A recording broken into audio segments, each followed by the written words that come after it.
లక్ష్మీదేవికి ఇష్టమైన మాసం ఏంటి? లక్ష్మీదేవి మనం మామూలుగా అనుకునేటువంటి లక్ష్మీదేవి గురువారం అని కూడా మనం చెప్తూ ఉంటాం. గురువారం లక్ష్మీదేవి వారంగా కూడా చెప్తాము. ఆమెకు శ్రావణ మాసం చాలా ఇష్టమైనటువంటి మాసం. ఎందువల్ల అంటే చైత్ర మాసం నుంచి శ్రావణ మాసం 5వ నెల. ఈ మాసం అనేక రకాలుగా ఉత్కృష్టంగా మనకు కనిపిస్తుంది. విష్ణుమూర్తి పుట్టింది కూడా శ్రవణ నక్షత్రంలోనే. ఈ నక్షత్రంతో కూడినటువంటి పౌర్ణమి వచ్చింది కాబట్టి ఆ రోజును మనం శ్రావణ మాసం అని చెప్పి అనుకుంటాము. శ్రీకృష్ణుడు పుట్టినటువంటిది కూడా ఈ మాసంలోనే పుట్టాడు. హయగ్రీవుడు కూడా ఈ మాసంలోనే పుట్టాడు. అరవింద మహర్షి మన ఆధునిక కాలంలో ఉన్నటువంటి ఆయన కూడా, చూడుకుడిత నాంచార్ ఆమె కూడా ఈ శ్రవణ నక్షత్రంలో పుట్టింది. ఈ శ్రావణ మాసంలో గోదాదేవి యొక్క ప్రత్యేకతలుగా శనివారాలు, మంగళవారాలు, శుక్రవారాలు ఎక్కువ నిష్ఠతో చేస్తూ ఉంటారు. ఆ లక్ష్మీదేవి పూజను ఎక్కువగా స్త్రీలు చేస్తారు. వరలక్ష్మీదేవి వ్రతం అని చెప్పి శుక్రవారం రోజు, గురువారం రోజు ప్రత్యేకించి కార్యక్రమాలన్నింటినీ కూడా ఏర్పాటు చేసుకొని వాళ్ళు చేస్తూ ఉంటారు. లక్ష్మీదేవి కలలో చెప్పినటువంటి వ్రతం కాబట్టి దానికి వరలక్ష్మి వ్రతం అని చెప్తూ ఉంటారు. ఆ వరలక్ష్మి వ్రతాన్ని శ్రావణ మాసం నాడు ప్రత్యేకంగా గృహిణులందరూ కూడా చేసి ఆ చుట్టుపక్కల బంధువుల్ని, స్నేహితులను వాళ్ళు పిలిచి వాళ్ళకు వాయినాలు అవి ఇవ్వటం చేస్తూ ఉంటారు. గురుగారు, లలిత సహస్రనామం పౌర్ణమి రోజు చదివితే పుణ్యం ఉంటారు, ఎందుకలా? ఇది ఒక్కొక్క రకరకాలైనటువంటి కథలుగా మన వాళ్ళు చెబుతూ ఉంటారు. అసలు మామూలుగా ఏమిటంటే మనం చదివేటప్పుడు శ్రీమాత్రే నమః, శ్రీమాత శ్రీమహారాజ్ఞి, శ్రీమత్ సింహాసనేశ్వరి అని 1000 పేర్లు సహస్రనామాలు. ఇవి లలితా సహస్రనామాలుగా మనకు బాగా ప్రసిద్ధంగా ఉన్నాయి. ఇది పారాయణ చేస్తారు. లలిత ఉపాసకులు కూడా ఉన్నారు కొంతమంది. అంటే నిత్యం చేస్తూ దానివల్ల ఉపాసనా బలంతో ఒక బలవత్తరమైనటువంటి శక్తిని సంపాదించినటువంటి వాళ్ళు కూడా ఉన్నారు. అది స్త్రీ పురుష భేదంతో మామూలుగా స్త్రీలు ఎక్కువగా చదువుతూ ఉంటారు. భక్తి తాత్పర్యాలతో సామూహికంగా కూడా చేస్తారు. ఆలయాల్లో కావచ్చు, ఇళ్లల్లో కావచ్చు, వీళ్ళందరూ కూడా కలిసి పౌర్ణమి రోజు, మంగళవారం రోజు, శుక్రవారాల్లోనూ ఇది ఎక్కువగా ఆలయాల్లో జరుగుతూ ఉంటుంది. ఇళ్లల్లో కూడా చేసుకుంటూ ఉంటారు. అయితే పుణ్యం వస్తుందా రాదా అనే సందేహం అవసరం లేదు. మనం ఏ కార్యక్రమమైనా భక్తి తాత్పర్యాలతో చేస్తే, విశ్వాసంతో మనం కానీ దాన్ని ఆచరిస్తే తప్పకుండా పుణ్యం వస్తుంది. పాపాలను క్షాళనం చేస్తుంది. అది ఏ రోజైనా కూడా లలితా సహస్రనామం చదవచ్చు. దానికి పౌర్ణమి రోజు ఎందుకున్నారంటే మానసిక వికాసాన్ని కలిగిస్తాడు చంద్రుడు. చంద్రమో మనసో జాతః అని అన్నారు. అందువల్ల ఆ పౌర్ణమి రోజు విశేషమైనటువంటి పుణ్యప్రదంగా మనం భావిస్తూ ఉంటాం. గురుగారు, సంధ్యా దీపం అంటే ఏమిటి? సాయంకాలం సమయంలో దీపం పెట్టడం అనేది మనకు ఒక సంప్రదాయంగా వస్తుంది. మనం ఇంట్లో పోగానే లైట్ వేసుకుంటాం. ఈ రోజుల్లో అయితే మామూలుగా ఎలక్ట్రిక్ దీపాలు కాబట్టి.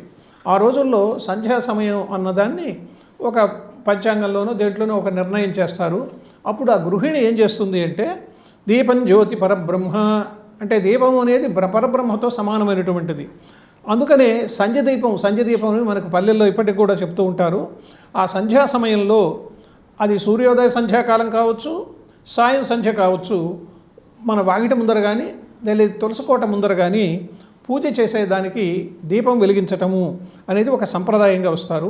ప్రత్యేకంగా కార్తీక మాసంలో, మొన్నటిదాకా మనం కార్తీక మాసం పూర్తి చేసుకున్నాము, కార్తీక దీపోత్సవాలను చేస్తారు.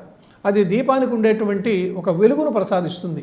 మన హృదయంలో కూడా ఒక వెలుగు ఉన్నది, పరంజ్యోతి ఉన్నాడు అని చెప్పి మనం అనుకుంటూ ఉంటామే. ఆ జ్యోతి వలన మనకు మానసికమైనటువంటి వికాసము, ఒక ప్రశాంతత కలుగుతూ ఉంటుంది. ప్రత్యేకంగా విద్యుత్ దీపాలతో కూడా ఈ మధ్యకాలంలో కొంతమంది దీపాలను ఒక సీరియల్స్ లాగా చేస్తున్నారు. సంధ్యాదీపం అనేది చాలా పవిత్రమైనటువంటిదిగా మన వాళ్ళు చెప్తారు. గురుగారు, ఇంట్లో మైల ఉన్నప్పుడు రామకోటి రాయొచ్చా? ఇది అశౌచాన్ని పాటిస్తాం మనం మామూలుగా. ఎవరైనా మనకు కుటుంబీకులు సరిపోయినప్పుడు 3 రోజులు కానీ 10 రోజులు కానీ ఇట్లా అశౌచం ఉన్నది అని అంటారు. అది జాతాశౌచం కావచ్చు, మృతాశౌచం కావచ్చు. పిల్లవాడు పుట్టినప్పుడు కూడా అశౌచం వస్తుంది. లేదా చనిపోయినప్పుడు కూడా మన కుటుంబీకులకు లేదా మన బంధువులకు, జ్ఞాతులకు కొన్ని రోజులు ఇవి వస్తాయి. ఈ రామకోటి రాయటం ఏంటంటే మానసికమైనటువంటి ధ్యానంతో, భక్తితో రాసేటువంటిది. మన మనసుకు చాలా కష్టం ఉంది. ఏదో తల్లో, తండ్రో, మామగారు, అత్తగారు ఎవరో చనిపోయారు. మన మనసు స్థిరంగా లేనప్పుడు, మానసికమైనటువంటి శాంతి లేనప్పుడు ఇట్లాంటి పనులు చేయటం అవసరం లేదు. దానికి నిషేధం అంటూ లేదు. కానీ మనం ఈ అశౌచం అనేది తొలగిపోయిన తర్వాత రామకోటి రాయటం అనేది చాలా ప్రధానమైనటువంటిది. రామనామాన్ని 3 సార్లు శ్రీరామ శ్రీరామ శ్రీరామ అంటూ ఒక నామం రాస్తారు. అలా పుస్తకాలు కూడా పంచిపెడతారు. చాలా క్షేత్రాల్లో మామూలుగా కొన్ని సంఘాల వాళ్ళు కూడా 1,00,000 పుస్తకాలు అంటే 1,00,000 నామాలు ఉండేటువంటి పుస్తకం, 50,000 ఉండేటువంటి పుస్తకం పంచుతారు. వీళ్ళు రాసిన తర్వాత మళ్ళీ దాన్ని తీసుకుపోతే క్రతుస్తంభం అని ఉంటుంది. ఆ రామకోటి రాసినటువంటి పుస్తకాలన్నింటినీ కూడా ఆ స్తంభంలో వేస్తారు. భద్రాచలం, తిరుపతి ఇలాంటి పవిత్రమైన క్షేత్రాల్లో ఉన్నాయి. రామనామ క్షేత్రాలు గుంటూరు మొదలైనటువంటి ప్రదేశాల్లో ఉన్నాయి. అందువల్ల రామనామం రాయటం అనేది ఎప్పుడైనా చేయవచ్చు, కానీ అశౌచం ఉన్నప్పుడు మనసుకు తృప్తిగా ఉండదు కాబట్టి దాన్ని రాయటం అంతగా భావ్యం కాదు. దేవతా అర్చనకి, పూజా మండపానికి మనము కుడివైపు కూర్చోవాలా, ఎడమ వైపు కూర్చోవాలా, ఎటువైపు కూర్చోవాలి? అసలు దేవతార్చన కూర్చునే వాళ్ళే తక్కువ. ఒకవేళ పొరపాటున కూర్చుంటున్నారంటే ఇలా మీరు చెప్పినటువంటి సందేహం రావచ్చు. ప్రధానంగా మనకు దేవతా మందిరం ఉంటుంది. అది వాస్తుశాస్త్రరీత్యా ఏం చెబుతున్నారంటే ఈశాన్య మార్గంలో ఈశాన్య వైపు దిక్కులో పెట్టుకుంటే మంచిదని చెబుతూ ఉంటారు. అక్కడ మనకు తెలిసినటువంటి విషయం ఏమిటంటే మీకు ఏదో చిన్న పూజా మందిరం లాగా ఉన్నది. అక్కడ మీరు పెట్టుకోవాల్సినటువంటి దేవతలందరినీ కూడా పెట్టుకున్నారు. మనం పూజ చేయటానికి ఎటువైపు మనకు అనుకూలం? ఎదురుగుండా కూర్చున్నాం అనుకోండి. మామూలుగా ఆలయాల్లో కూడా దేవాలయానికి విగ్రహానికి ఎదురుగుండా కూర్చోకూడదు అని అంటూ ఉంటారు. మనం ఇటువైపు కొంతమంది కూర్చొని లేదా నిలబడి దేవుళ్ళను పూజిస్తూ ఉంటారు. ఇక్కడ ప్రధానంగా మనం గుర్తుపెట్టుకోవాల్సినటువంటిది ఏమిటంటే మీరు కానీ ఆ దేవతా మందిరానికి ఎడంవైపు ఆ విగ్రహాలు ఉండేటట్టుగా కూర్చుంటే మీరు కుడివైపు పూజ చేసేదానికి వీలుగా ఉంటుంది. మీరు అట్లా కాకుండా మీరు కుడివైపు కూర్చున్నారనుకోండి, మీరు పూజ చేసేదానికి అనుకూలంగా ఉండేటువంటి ప్రదేశం కాదు. అక్షతలు వేయాలి, లేదా పూలు వేయాలి, లేదా షోడశోపచారాలు చేయాలి, దీపారాధన చేయాలి, లేదా మామూలుగా ఒత్తులు వెలిగిస్తాం మనం. ఆ ఒత్తులు వెలిగించడం కానీ ఇవన్నీ కూడా మీరు ఎడమవైపు కూర్చొని కుడివైపు కానీ చేత్తో మీరు చేయటానికి అనుకూలంగా ఉంటే అది తప్పనిసరిగా వస్తుంది. అది సందర్భాన్ని బట్టి ఒకవేళ ఎక్కువ మంది జనం ఉంటే కొంతమంది కుడివైపు, కొంతమంది ఎడమవైపు కూర్చోవచ్చు. లేదా కేవలం భార్యాభర్తలు ఇద్దరే ఉంటే ఇద్దరికీ కూడా ఎడమవైపు ఆ పూజా మందిరం ఉంటే బాగుంటుంది. ఆ విగ్రహాలు ఉంటే దానికి సమీపంలో మనం కూర్చొని పూజలు చేసేదానికి వీలుగా ఉంటుంది. మరి కొంతమంది అడుగుతూ ఉంటారు, ఏమిటి నిలబడి చేయాలా, కూర్చొని చేయాలా అని. అది మీ అనుకూలాలను బట్టి ఉంటుంది.